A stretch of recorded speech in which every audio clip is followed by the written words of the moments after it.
Hello students, आज हम लोग सी प्रोग्रामिंग लैंग्वेज का ही नेक्स्ट टॉपिक स्टार्ट करते हैं जो कि है सॉर्टिंग। इससे पहले हम लोगों ने सर्चिंग पढ़ा था। सर्चिंग क्या होता है कि किसी भी पर्टिकुलर एरे में किसी एक एलिमेंट को ढूंढने का जो प्रोसेस होता है उसको नाम दिया जाता है सर्चिंग।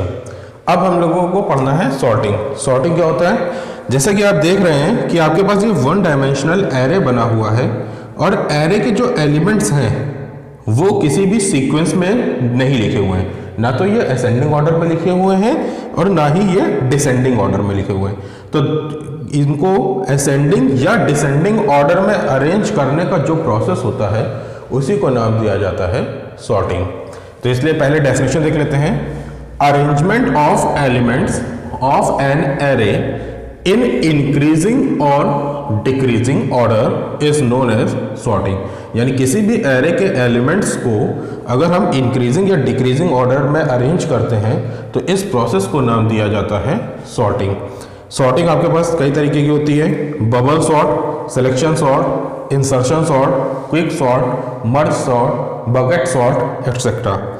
अब देखते हैं कि अगर मान लीजिए आपको एक वन डायमेंशनल एरे दे दिया गया है जिसका कोई भी एलिमेंट सीक्वेंस में नहीं है। आप देख रहे हैं कि इसके सीक्वेंस में ना तो असेंडिंग ऑर्डर बन रहा है और ना ही डिसेंडिंग ऑर्डर।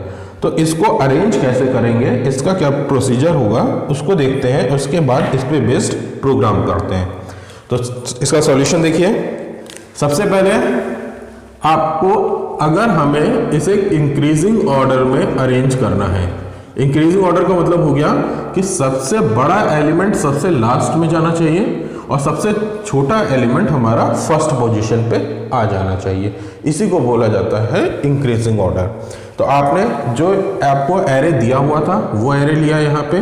तो अगर आप फर्स्ट एलिमेंट का कंपैरिजन सेकंड के साथ करेंगे, यानी A0 का कंपैरिजन हम A1 के साथ कर रहे हैं, तो इंक्रीजिंग ऑर्डर में अरेंज करने के लिए छोटे एलिमेंट की वैल्यू को आगे होना चाहिए और बड़े एलिमेंट को पीछे होना चाहिए।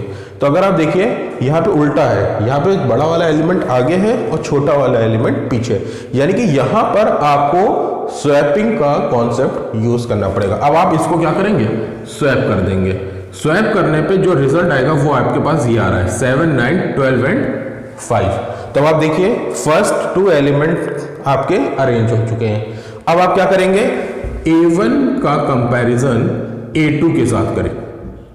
अब आपको इन दोनों नंबर्स का कंपैरिजन कराना है और फिर वही इंक्रीजिंग ऑर्डर में छोटे नंबर को पहले होना चाहिए और बड़े नंबर को बाद में।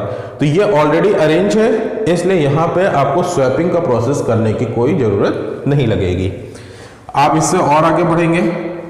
अब आपका कंपैरिजन जो होगा वो A2 और A3 का कंपैरिजन होगा। अब आप देखिए, जब आप A2 और A3 का कंपैरिजन कर रहे हैं तो यहाँ पे छोटा नंबर होना चाहिए और यहाँ पे बड़ा, लेकिन ऐसा नहीं है, यानी कि यहाँ पर आपको स्वैप का प्रोसेस करना पड़ेगा। अब जब आपने इसको स्वैपिंग कराया तो आप देखिए आपके पास ये आ गया और बड़ा नंबर पीछे चला गया। अब यहाँ पे एरे आपका कंप्लीट हो रहा है, इसके आगे एरे के एलिमेंट्स है ही नहीं, यानी कि इट मीन्स कि ये आपका पूरा मिला के पास नंबर 1 कंप्लीट हो रहा है। अच्छा, पास नंबर 1 का मीनिंग क्या निकल के आता है, तो इसका और भी मीनिंग है। इसका मीनिंग ये है कि लास्ट का एक एलिमेंट अपनी एक्चुअल पोजीशन पे आ चुका है। आप देखिए पास नंबर 1 था, यानी कि एक एलिमेंट पूरे एरे का जो सबसे बड़ा नंबर होगा, सबसे लास्ट वाला एलिमेंट अपनी एक्चुअल पोजीशन पे आ चुका है। यानी अब आप जब आगे बढ़ेंगे तो आपको यही कंपैरिजन वाला प्रोसेस फर्स्ट एलिमेंट से सेकंड लास्ट एलिमेंट तक फॉलो करना होगा। यानी यहां से अब स्टार्ट करेंगे, केवल यहां तक जाएंगे, इसको चेक करने की आपको जरूरत नहीं पड़ेगी क्योंकि ये एलिमेंट आपका ऑलरेडी अरेंज हो चुका है। और अगर इसको चेक करेंगे तो यहाँ पे आपका टाइम वेस्टेज होगा। तो अब आप यहां से स्टार्ट करने जा रहे हैं पास नंबर 2। यहां से स्टार्ट करेंगे अब हम, तो आपके पास पास नंबर 2 की स्टार्टिंग में ये एलिमेंट्स दिए हुए हैं, लिखेंगे पूरा। अब आप देखिए फिर से वही कि पहले एलिमेंट का सेकंड के साथ कंपैरिजन। तो पहला एलिमेंट छोटा है, दूसरा नंबर बड़ा है, यानी कि यहाँ पे कोई भी स्वैपिंग की जरूरत नहीं है, नो स्वैप। अब आप क्या करेंगे, अब आपने फिर से देखा अब आपने सेकंड का थर्ड के साथ कंपैरिजन कराया। अब यहाँ पे बड़ा नंबर पहले था, जबकि इंक्रीजिंग ऑर्डर में बड़ा नंबर बाद में था, यानी यहाँ पर आपको स्वैपिंग परफॉर्म करनी पड़ेगी। और जब आपने स्वैप परफॉर्म किया तो 7, 5, 9, 12 ये एरे बन के आया। और सेकंड लास्ट एलिमेंट को आपको चेक नहीं करना है, यानी एरे आपको यहीं तक रखना था, इसके आगे नहीं ले जाना है। तो अब आप देखिए ये एरे यहाँ तक जाना था, यहाँ तक हम पहुँच गए, यानी कि ये पूरा मिलाकर आपका पास नंबर 2 कंप्लीट हो रहा है। और इसका मीनिंग ये है कि अब आपके लास्ट के 2 एलिमेंट्स अरेंज हो चुके हैं। अब आप देखिए 9 भी अपनी एक्चुअल पोजीशन पे आ चुका है, 12 भी अपना एक्चुअल पोजीशन पे आ चुका है। अब हम नेक्स्ट जाएंगे पास नंबर 3 के ऊपर। जब हम पास नंबर 3 में जाएंगे तो फिर से स्टार्टिंग में 7, 5, 9, 12, लेकिन आपको चेक कहां तक करना है, सिर्फ 5 तक, क्योंकि पास नंबर 2 में लास्ट के 2 एलिमेंट अरेंज हो चुके हैं। अब आपने इन दोनों नंबर्स का कंपैरिजन कराया तो यहां पे आपको स्वैपिंग का कॉन्सेप्ट यूज करना पड़ेगा। आपने स्वैप कराया, आपके पास यहां पे आया 5, यहां पे गया 7, 9 और 12 ऑलरेडी अरेंज है, यानी कि ये कंप्लीट हो गया आपके पास नंबर 3। अब आप देखिए इसका मतलब है कि लास्ट के 3 एलिमेंट्स अरेंज हैं। टोटल आपके पास 4 एलिमेंट्स थे, 4 में से 3 एलिमेंट्स अरेंज हो चुके हैं, सिंगल एलिमेंट बचा, यानी कि वो भी अपनी एक्चुअल पोजीशन पे है।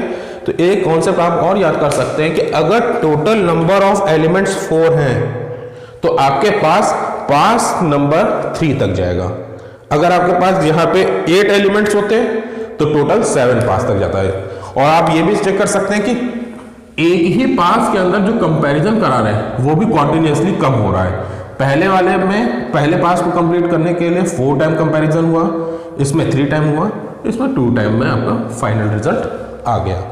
अब हम लोग देखते हैं कि इसको बनाने के लिए प्रोग्राम में कन्वर्ट कैसे करा जाएगा। तो सबसे पहले आपके पास एक 1 डायमेंशनल एरे होना चाहिए। इसको पहले लेआउट तैयार कर लेते हैं। सबसे पहले एक एरे होना चाहिए आपके पास 1 डायमेंशनल एरे आ गया, यानी कि एरे के अंदर एलिमेंट्स आ गए। अब आपको क्या करना है, कंपैरिजन कराना है। आपने कंपैरिजन कराया और साथ ही साथ क्या करना है, यहाँ पे स्वैपिंग के कॉन्सेप्ट का यूज करना है। लेकिन किस केस में, जब आपके पास ग्रेटर नंबर पहली पोजीशन पे होगा और स्मॉलर नंबर सेकंड पोजीशन पे होगा। और अगर ये कॉन्सेप्ट फेल हो रहा है जैसे यहाँ पे, तो यहाँ पर आपको स्वैप कराने की कोई जरूरत नहीं पड़ेगी।